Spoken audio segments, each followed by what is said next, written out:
Hey guys, welcome back to my channel. We are under a tornado warning until 3 a.m. and it is currently 1:30 in the morning. I don't even know what the heck today's date is. I think it's the 25th.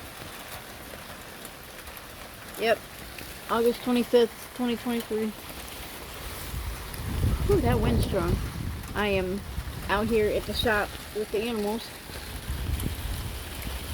because I figured if the tornado hit, it had to take me with them. They wouldn't die alone.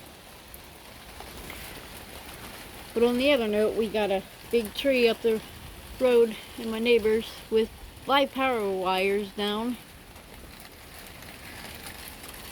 And 2 cars already went through it without paying attention, and I was out there flashing my flashlight and they still went through it, so you know.